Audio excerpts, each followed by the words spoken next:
तो सिर्फ महाराष्ट्र नहीं बल्कि पश्चिम बंगाल में भी ईडी का दबिश है। पार्थ और अर्पिता पर ईडी की पूछताछ पर बड़ी खबर इस वक्त है।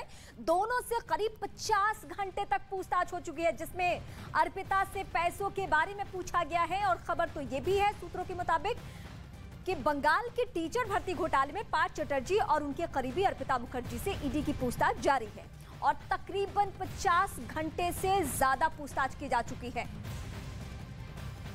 तो इस वक्त बड़ी खबर हम अपने दर्शकों को अपडेट कर रहे हैं। सूत्रों के हवाले से यही खबर है इस वक्त की करीब 50 घंटे तक पूछताछ हो चुकी है और पूछताछ का सिलसिला क्या ये आने वाले वक्त में भी जारी रहने वाला है, ये सवाल है। तृणमूल के सांसद संसद भवन में गांधी प्रतिमा के सामने विरोध प्रदर्शन कर रहे हैं और आप देख सकते हैं कि इस तरीके से वह इकट्ठा हुए हैं और विरोध प्रदर्शन कर रहे हैं। पार्थ चटर्जी की गिरफ्तारी को तृणमूल कांग्रेस एक अहम मुद्दा बनाना चाह रही है और उसको लेकर उनके सांसद यहाँ पर विरोध प्रदर्शन कर रहे हैं, नारेबाजी कर रहे हैं। आप देख सकते हैं लौकिक पुत्र भी है, इसके अलावा पश्चिम बंगाल बीजेपी के अध्यक्ष हैं, इसके अलावा सुगेन मुर्मू जी हैं, अलग अलग सांसद हैं, वो यहाँ पर इकट्ठा हुए हैं। और जो पार्थ चटर्जी की गिरफ्तारी हुई है, उनके ऊपर कार्रवाई हुई है, तो भ्रष्टाचार का मुद्दा यह कह रहे हैं और उसको लेकर यहाँ पर इकट्ठा हुए हैं। इससे पहले भी तृणमूल कांग्रेस पर अलग अलग मुद्दों को लेकर इस तरीके से जो बीजेपी के जो सांसद हैं पश्चिम बंगाल के, वो विरोध प्रदर्शन करते रहे हैं और आज पार्थ चटर्जी की गिरफ्तारी को लेकर यह विरोध प्रदर्शन कर रहे हैं। उनका ये कहना है कि उनकी वजह से भ्रष्टाचार उजागर हुआ है। बंगाल के टीचर भर्ती घोटाले में पार्थ चटर्जी और उनके करीबी अर्पिता मुखर्जी से ईडी की पूछताछ जारी है। अब तक 50 घंटों से ज्यादा पूछताछ की जा चुकी है, जिसमें कई अहम खुलासे होने हैं और खुलासे हुए भी हैं। लेकिन सबसे बड़ा सवाल यह है कि अर्पिता मुखर्जी के घर से मिले 50 करोड़ रुपए आखिर किसके हैं, क्योंकि पार्थ चटर्जी ने 50 करोड़ रुपए अपने नहीं होने का दावा किया है।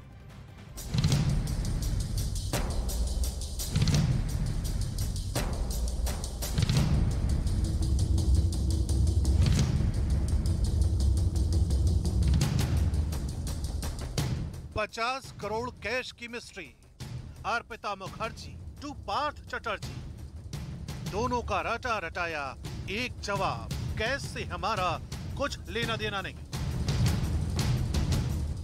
बंगाल के टीचर भर्ती घोटाले में ईडी ने जांच का दायरा बढ़ाया है, जिसके बाद पार्थ चटर्जी और अर्पिता के कई राज सामने आए हैं और छापेमारी के दौरान घोटाले से जुड़े सबूत उसके हाथ लगे हैं।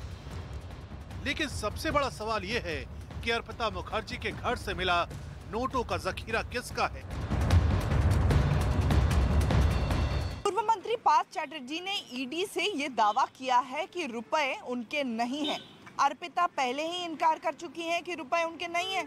ऐसे में सवाल ये उठता है कि ये रुपए आखिर हैं किसके। रुपए भले ही अर्पिता के फ्लैट से बरामद हुए हों, लेकिन पार्थ और अर्पिता के बीच में रुपयों के लेन देन की बात ईडी को पता चली है। साफ तौर पर कड़ी जुड़ती हुई नजर आ रही है। ऐसे में सवाल ये उठता है कि कहीं अर्पिता की डायरी से कोई और किरदार तो निकलकर बाहर नहीं आएगा, जिसकी कड़ी भी इन रुपयों से जुड़ी होगी। इससे पहले पार्थ चटर्जी को जब मेडिकल जांच के लिए ले जाया गया तो पत्रकारों ने उन्हें घेर लिया और कैश को लेकर सवाल किया, जिस पर पार्थ चटर्जी ने चौंकाने वाली बात कही है। सवाल, ये पैसा किसका है? जवाब, मेरे पैसे नहीं हैं। सवाल, क्या कोई साजिश कर रहा है? जवाब, समय आने पर आप समझ जाएंगे। पार्थ चटर्जी खुद को बेगुनाह बता रहे हैं, लेकिन अब टीएमसी भी उनसे किनारा करती नजर आ रही है। पार्टी के बड़े नेता कुणाल घोष ने निशाना साधते हुए कहा कि आज वो पैसे और घोटाले से इनकार कर रहे हैं, लेकिन उन्होंने पहले इस बारे में कुछ क्यों नहीं कहा। पहले दिन आज बोल रहा है पैसा मेरा नहीं है, काल बोल रहा है अर्पिता को मैं नहीं जानता, परसों बोलेंगे मैं पार्थ चटर्जी है या नहीं हूँ, वही भी पता नहीं है। तो वो उनका पूरा हक है कोर्ट में बात करने के ना। जबकि टीएमसी की पूर्व नेता वैशाखी बनर्जी के मुताबिक अभी तो सिर्फ स्कूलों में घोटाले की बात हो रही है। जब विश्वविद्यालय की बात होगी तो पार्थ चटर्जी और मोनालिसा का इससे भी बड़ा घोटाला सामने आएगा। इसका जो जितना कैपेबिलिटी है ना, उससे कई ज्यादा उनको दे देते थे। लुभाने की कोशिश से उनके हाथ में वो लड़की रह जाते थे। अब हम ये भी कहते हैं कि लड़कियां भी उनको इस्तेमाल किया है, क्योंकि कोई तो नादान नहीं है। बंगाल में शिक्षक भर्ती घोटाले की मनी ट्रेल में जुटी ईडी को ये लगता है कि पार्थ चैटर्जी उनसे झूठ बोल रहे हैं और ये मामला सिर्फ 50 करोड़ रुपए का नहीं है, बल्कि कहीं ज्यादा उम्मीद से कहीं ज्यादा रुपए और संपत्ति का है। अर्पिता मुखर्जी पहले ही कह चुकी हैं कि पैसे भले उनके फ्लैट से मिले हों, लेकिन उनके नहीं बल्कि पार्थ चैटर्जी के हैं। इससे पहले ईडी ने अर्पिता मुखर्जी और पार्थ चैटर्जी से पूछताछ की थी, जिसमें अर्पिता मुखर्जी ने बड़ी बात कही। मेरे घर और अलमारियों से जो पैसे मिले हैं वो पार्थ चैटर्जी के हैं और मुझे उन पैसों को छूने तक की इजाजत नहीं थी। ये कहां से लाए गए थे मुझे इसकी भी जानकारी नहीं है। हाँ, जो गहने मिले हैं वो जरूर मैंने पहने हैं। मैं पार्थ चैटर्जी की केयर टेकर के रूप में काम करती थी। इसके बदले में मुझे एक अच्छा रहन सहन मिला। इससे ज्यादा मैं कुछ नहीं जानती।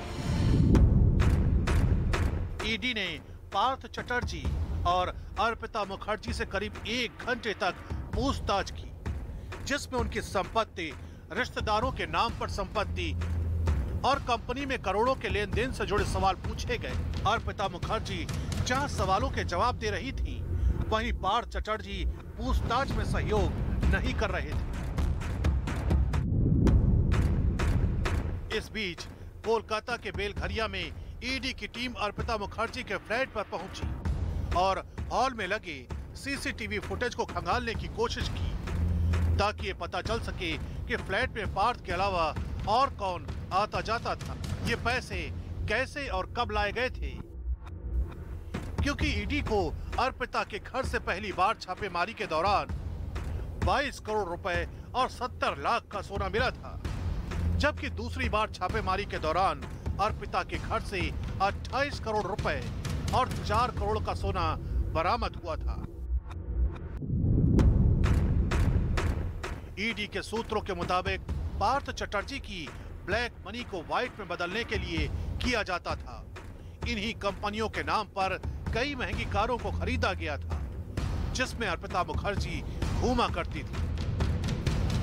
इस बीच ईडी को अर्पिता मुखर्जी के नाम पर नयाबाद में एक फ्लैट मिला है, जबकि बेलघरिया में 2 फ्लैट और एक घर, टॉलीगंज में 1 फ्लैट, चिन्नार पार्क में 1 फ्लैट और अर्पिता और पार्थ चैटर्जी के नाम पर संयुक्त रूप से एक फार्म हाउस का पता चला है। इस बीच ईडी ने अर्पिता मुखर्जी के 8 बैंक अकाउंट्स को फ्रीज किया है, जिसमें से 8 करोड़ से भी ज्यादा की रकम मिली है। अब ईडी तैयारी में है पार्थ चैटर्जी के और ठिकानों पर छापेमारी करने के लिए, लेकिन केंद्रीय जांच एजेंसी के सामने सबसे बड़ा सवाल अब भी वही है कि ये पैसे आखिर किसके। ईडी सूत्रों की माने तो इससे भी बड़ी रकम कई कंपनियों के जरिए इन्वेस्ट की जा चुकी है। तो देश का number 1 news channel news 18 India देख रहे हैं आप, और लगातार हम खुलासे कर रहे हैं कि किस तरीके से पार्थ चैटर्जी और अर्पिता मुखर्जी दोनों ही कह रहे हैं कि जो बड़ी मात्रा में कैश मिला है वो उनका नहीं है। लेकिन इसी बीच हमने बैसाखी से बात की है, जो कभी पार्थ चैटर्जी की भी करीबी थी और टीएमसी की भी पूर्व नेता थी। जब उनसे बातचीत की तो उन्होंने जो पन्ने पलटे हैं वो और चौंका देने वाले हैं। क्या कुछ कहा है, जरा आप भी सुनिए।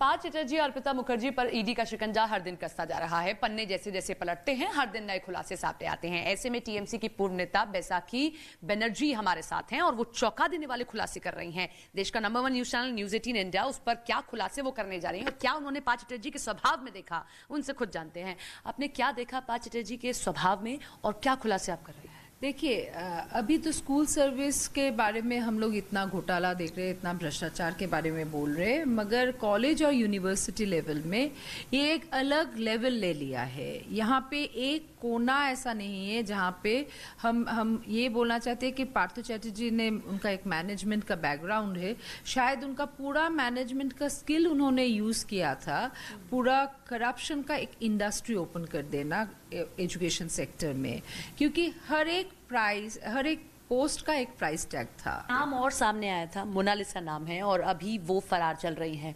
कहा जा रहा है कि उनको लेकर भी जो उनके पास में शैक्षणिक वैधता थी उससे बड़ा पद उनको दे दिया। एकदम एक्चुअली एक मीटिंग में मैंने मेरे साथ पार्थो चैटर्जी का बहुत अनबन हो रहा था ये भ्रष्टाचार को लेके ही।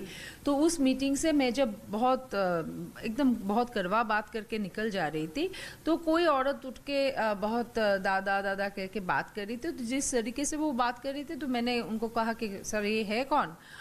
तो उन्होंने कहा कि नहीं ये मोनालिसा दास है, इसके सर के ऊपर ममता बनर्जी का हाथ है। एक्चुअली पार्थो चैटर्जी ने कहा, पार्थो चैटर्जी जो भी बोलते थे वो यही कहने की कोशिश करते थे कि उसके ऊपर ममता बनर्जी का पूरा दीदी का इन्फ्लुएंस पूरा इन्फ्लुएंस है।